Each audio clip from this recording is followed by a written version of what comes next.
just wanna have some fun, yeah. Hey you guys, we are back learning about entrepreneur gems. This is going to be a part 2. Go watch part 1 if you haven't watched part 1 already. Stay tuned to the very end for my content special of the week, where basically I will be showing you my favorite content that I produced last week, okay? And make sure you grab a coffee, a notebook, and you're smiling so that you can comfortably receive these insights on today. First things first, being a content creator requires a why. Why do you want to create? What is your primary focus of creation? What are you intending to produce, or who are you intending to target? 2 years ago, I went to a live conference virtual conference to help me figure out my niche on my personal page. And at first my niche was simply creativity. And then the branches of that niche was going to be is fashion, beauty, and cooking. But as of recently, I came to realize that I am a lifestyle creator. There was a word for wanting to produce fashion, beauty, and cooking content, because all of those things are what I'm passionate about. So that definition and that category, that term is called lifestyle. My niche is lifestyle. If you go on my personal page, you will see all the things that I'm interested in, all the things I'm passionate about, what I love to do. You will see all that on my personal page, which is my life. That's important because it'll be your driving force. Why you want to produce content, what you're producing, what type of content you're producing, and who you're targeting. I just want to say that this fits me the best because I am often fluid in who I want to be for the day. When you change your outfit or when you choose a different perfume, I don't like to look or be the same. I'm the same person, obviously, but mainly I don't like to do the same thing every day. There's just always got to be a different groove about my day. That's where that lifestyle comes in, because you just never know what you're going to get, what type of content you're going to get from me. And I have to say, even with my business page, that changed over the course of 2024. And I started that business page in January, and that just kept adapting throughout the year of 2024. I have to say that's the main place to start and the main thing that I learned and practiced last year, all year, literally. Next thing is to research how to edit, research new updates on social media platforms. I highly recommend to focus just on one platform. I realized that I was being overly ambitious, which is not beneficial to me, and I decided to take a break from my business page. Although I just mentioned it, I was just referencing the fact that I evolved different niches, or as I got in the groove of everything, I realized that okay, this niche fits me better. Still, that didn't stop me from taking a break from my business page, because being overly ambitious will lead you to burnout and just really not good for your mental health. So yeah, I decided to take a break on that. But I recommend, and all the experts that I kind of went under as far as teaching about social media and everything like that, they all suggest that you should just focus on one platform, become an expert at that platform before you move on to another one. The next thing that I learned is to simply be yourself. This may seem easy, it's girl, duh, but the reality is being on camera shifts your mind, whether you realize it or not. And sometimes I don't know what it does to our brain, but sometimes, or even our soul, but sometimes for me, when I'm on camera, it shifts my mind. I've seen it done 1,000 times. Have you ever heard the fact that, oh my gosh, before the camera was out, I was doing it perfectly fine, but now I'm nervous with the camera out? That's the thing that happens to us. And so making sure that you focus on being yourself is important.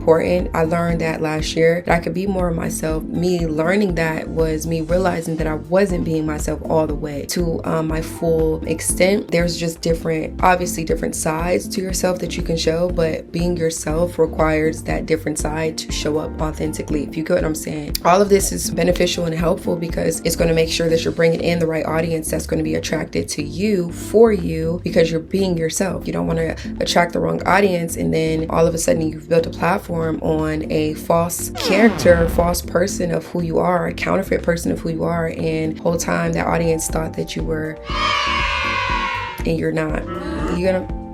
Yeah, we don't want that. So yeah, you just miss out on the chance of finding those who will actually rock with you for you, like how y'all rock with me for me. Lastly, I learned that content creation is competitive, okay, but it is more in demand by the day. I do not see content creation running out based on the research that I've done last year, the year prior, which means that the time to start is always like the day that you wake up. The demand is getting higher for content creators and influencers and people that are willing to make a video about a brand and post it, because why? Brands understand that we are more prone to buying a product from them that our friends recommended, that our favorite content creators recommended, that our favorite influencers recommended, rather than what they advertised from their brand. You get what I'm saying? They're not a really trusted vessel anymore. Basically, the people, their consumers, and those that they're paying money to advertise their content and actually review, those are the trusted audiences. So that means that the brands are looking for more and more content creators, more and more individuals like you and I to post content and share our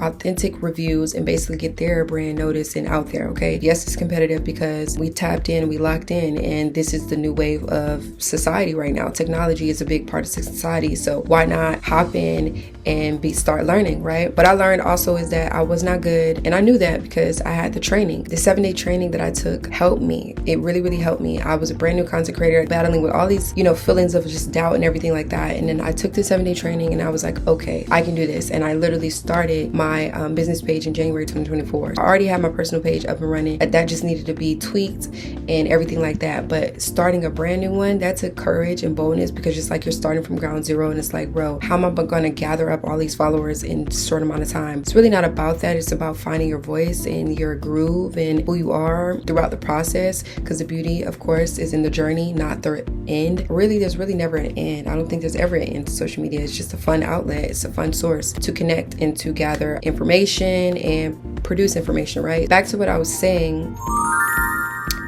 You're definitely not going to be good, but what helped me feel confident about the process during those beginning stages, because it's like you're going to have the beginning, you're going to have the middle, then you're going to have the breakthrough. You have to have the stamina to get through the beginning and the middle. And that 7-day shift that I took really helped me with that stamina to continue going, because I heard so many testimonies and reviews and everything like that of people taking this training and like starting it and was like, okay, you know what, we're gonna keep going, right? So I highly recommend it. I'll link it down below. The investment is worth it. It's not free, but the investment is worth it, and you'll definitely learn a lot if you're a beginner. The beauty is truly in the process, and one day you'll be in the middle of editing or posting or rewatching your content, and you'll just see how well you have improved since the beginning. I edit faster. I am incorporating more creative edits. My editing style has evolved, and I just feel way more confident.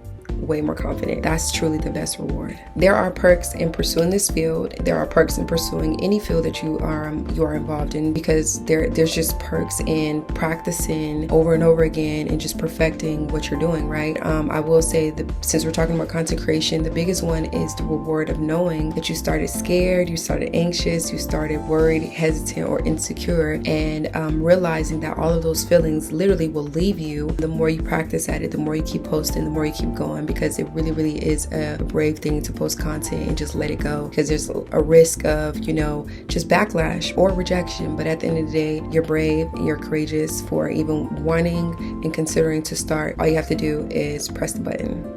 Okay, you guys, Uniquely Prosperous is signing out. Thanks for tuning in. Make sure you subscribe. We're millionaires over here. If you subscribe, that means you're on the road to becoming a millionaire like myself. Connect, come into agreement with that. God bless you, okay? Uploads every Monday, so don't miss next Monday, okay? Make sure you have a great week. Peace. It's been 30 days already. Oh my gosh. 30-day challenge started in 3, 2, 1. It honestly feels good. What's crazy is, y'all, I have a whole notes section in my phone with different content ideas, right? And I didn't even finish them all. None of these ideas came from me. I have to say, I have to give glory to my Father in heaven, because this whole journey has been a blessing from him. Don't overlook the ideas that you get. But anyway, this 30-day content challenge has inspired me. It has allowed me to have content, like rollover content or an overflow of content, even for February. I'm prepared for February. It has pushed me to stay consistent and to not overwork. One reel a day is perfectly fine. It also inspired me to get creative. It doesn't just have to be reels. My first 10 days was just reels. My 11th day, I decided to switch it up. Basically, I learned that I can embrace reels, carousels, and just different ways to post, you know? It's just been a blessing, and I'm excited to continue to do different things to try to grow my engagement and grow my follower count. Thank you, Stack Influence, for the idea and the boost and the encouragement to even pursue this challenge. It is over. I definitely recommend you try one too, because basically we're about to do it all over again in February.